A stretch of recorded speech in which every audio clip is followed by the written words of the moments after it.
माताएं कहती हैं, गुरुजी बेलपत्र कब खाना चाहिए और कब नहीं खाना चाहिए। शिव महापुराण की कथा कहती है, जब शरीर में रोग हो, शरीर में कष्ट हो, तब शंकर जी की चढ़ी हुई बेलपत्र अगर पूरी 3 पत्तियां, मान लो आप पूरी 3 पत्ती भी बेलपत्र की नहीं खा सकते, तो बेलपत्र के आगे की थोड़ी सी एक अंश नोक मात्र भी आपके मुख में अगर जाती है तो भी वो उतना ही असर करेगी जितनी पूरी पत्ती करती है। एक अंश मात्र।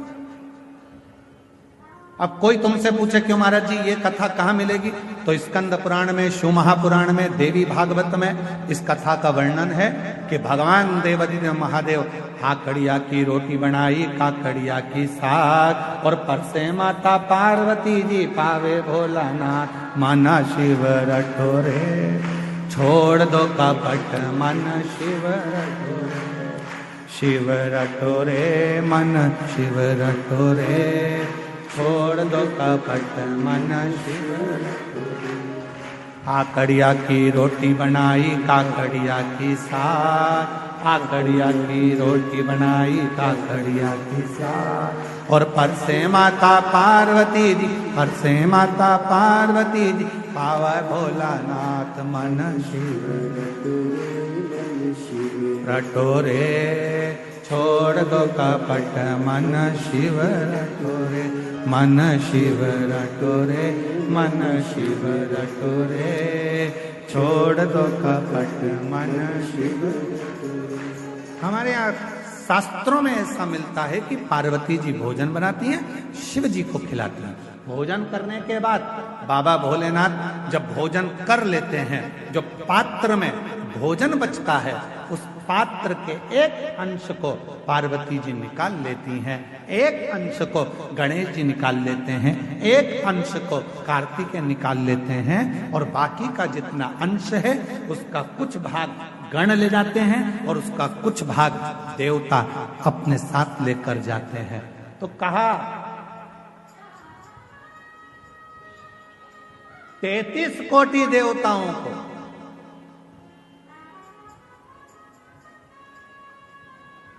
भोजन की थाली का कितना भाग मिलता था,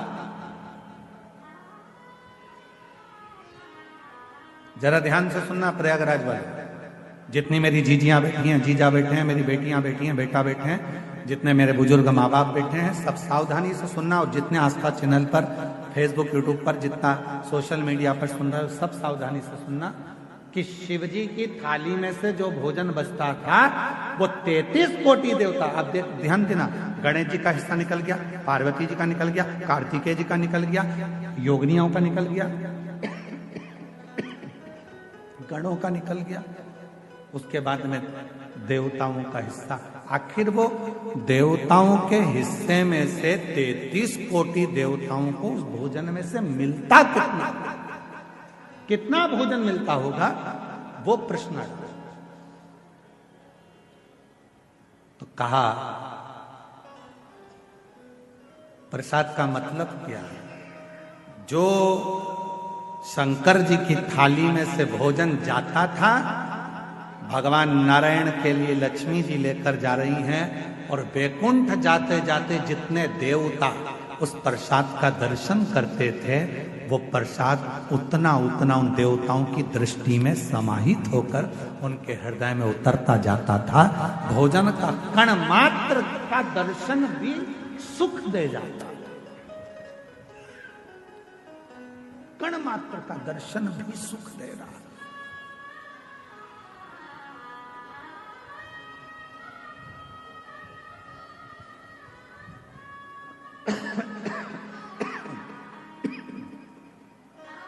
एक कण मात्र का दर्शन। हमने देखा है जिनके नाम लिए जाते हैं, पत्र पढ़ा जाता है, जब वो बेलपत्री लेने के लिए आते हैं और बेलपत्री लेकर जाते हैं तो कई माताएं कहती है उस बेलपत्र का दर्शन करा दो। बेलपत्र लेकर जाने वाला पूछता है कि बेलपत्र का दर्शन कर कर क्या करोगे? हमने शिव पुराण में पढ़ा है, उमा संहिता में वर्णन है, कौमारे खंड में भी वर्णन है कि शिव जी के प्रसाद का मात्र दर्शन कर लेने से भीतर के सारे विषाद समाप्त हो जाते हैं।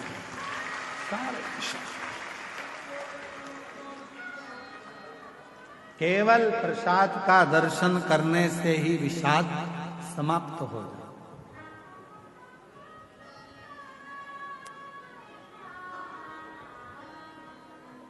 आप लोग रोज रोज अगर बेलपत्री खाओगे, भाई स्वास्थ्य खराब है तब थोड़ा सा अंश ले लो, रोज रोज खाओगे तो मुख में छार छार सा हो, कई बार स्वाद नहीं आता फिर भोजन, कई बार जिह्वा छारी छारी सी हो जाती।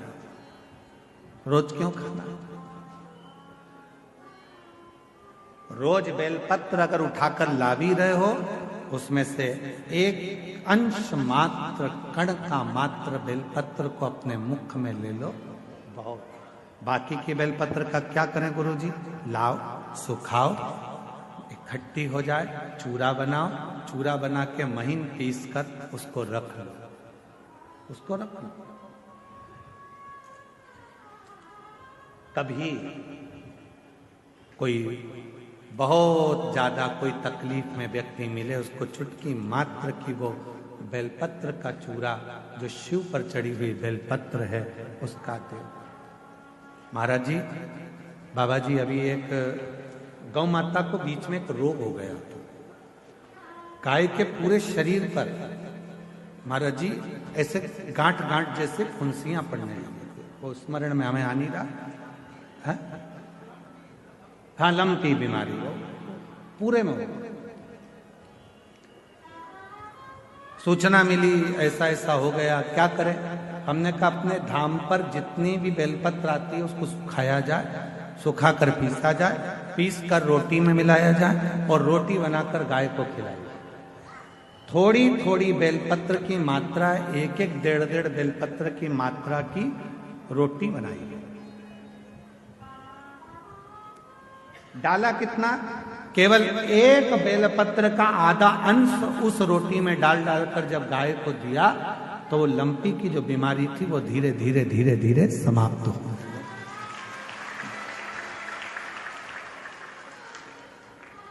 दवाई की तरह बेलपत्र की भी मात्रा होती है कि कितनी मात्रा में खाना है।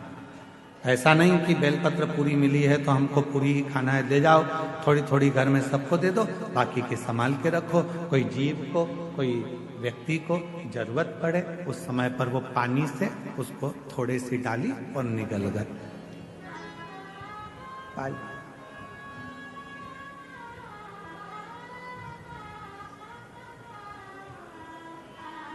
कुछ मात्रा, और बीमारी हो तब जरूर उसकी बेलपत्र का थोड़ा सा भाग शिव पे चढ़ा हुआ अवश्य। पर यदि आप स्वस्थ हैं, शिव की कृपा है, तो भले ना पाए, एक लोटा जल चढ़ाएं, जल का थोड़ा सा भाग अपने मुख में आचमन जरूर करें, उससे फल।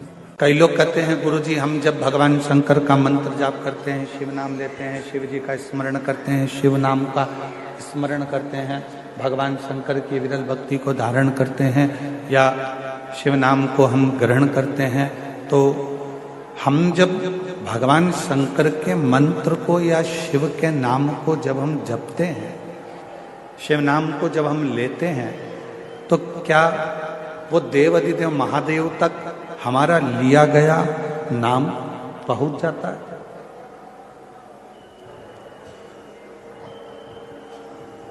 क्या देवाधिदेव महादेव तक हमारा लिया गया नाम पहुंच सकता है? तो पहले तो अपने भीतर से एक भ्रम निकालो, अपने अंदर का एक भ्रम निकालो कि महादेव तक हम जो नाम ले रहे हैं वो पहुंचेगा कि नहीं पहुंचेगा। पहले अपने भीतर का ये भ्रम समाप्त करो। मतलब आपकी दृष्टि में ये है कि आपकी दृष्टि में लगता है कि ऐसा है कि शंकर भगवान हमसे बहुत दूर है, शिव जी हमसे बहुत दूर है।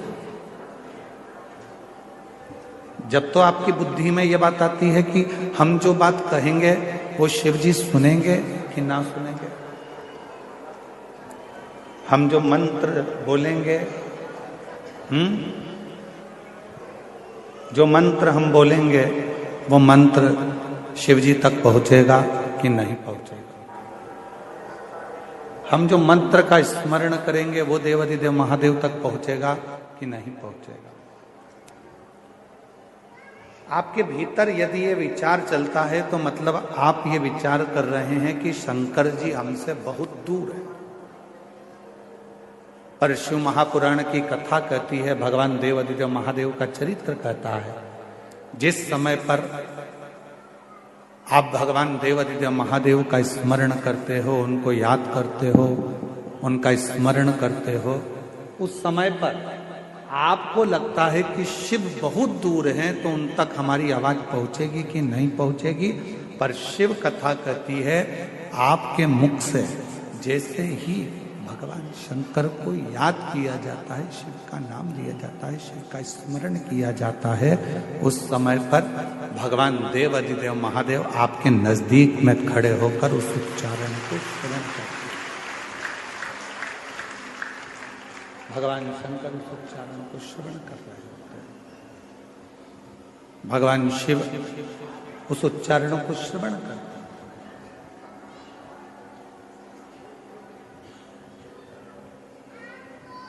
आवाज किन तक पहुंचना चाहिए? जो दूर है, जो करीब में है उन तक आवाज पहुंचाने की जरूरत ही नहीं पड़ती, वो हमारे अक्षरों को, हमारे शब्दों को देखकर भी समझ सकते। ब्रह्मा जी ब्रह्मलोक में, भगवान विष्णु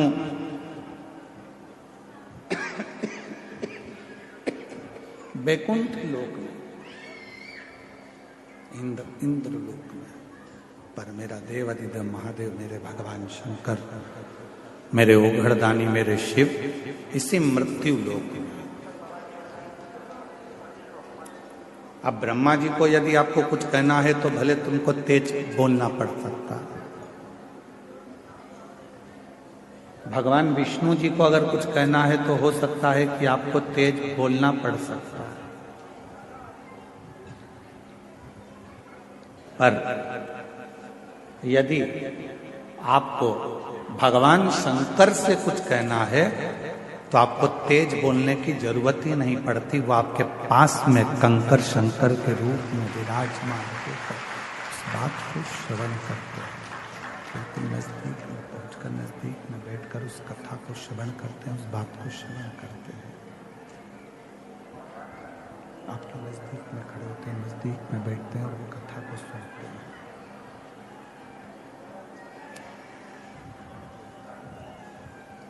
शिव नजदीक में है, भगवान शंकर नजदीक में है, शिव नजदीक में है, भगवान शंकर नजदीक में है। शिव की कथा कह रही है, भगवान शंकर का चरित्र कह रहा है, शिव महापुराण की कथा कह रही है।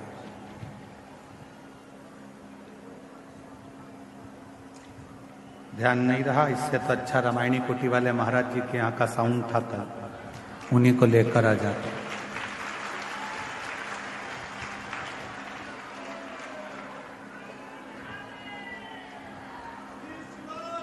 शिव को, भगवान शंकर को, देवाधिदेव महादेव को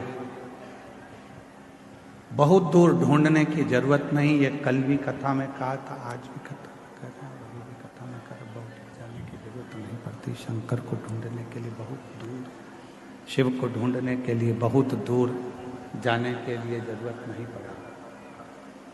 शिव हमारी श्वासों में, शिव हमारी रोमावली में, शिव हमारी धड़कनों में, शिव हमारे रोमों में समाहित है। जब हमको कुछ भगवान देवाधिदेव महादेव से कहना है तो आप ये अपने मन से निकाल दीजिए कि हमको बहुत दूर हमारे शंकर भगवान हैं, तो हमको बहुत दूर बैठे हुए शिव से कुछ कहना पड़ेगा। कुछ कहना नहीं।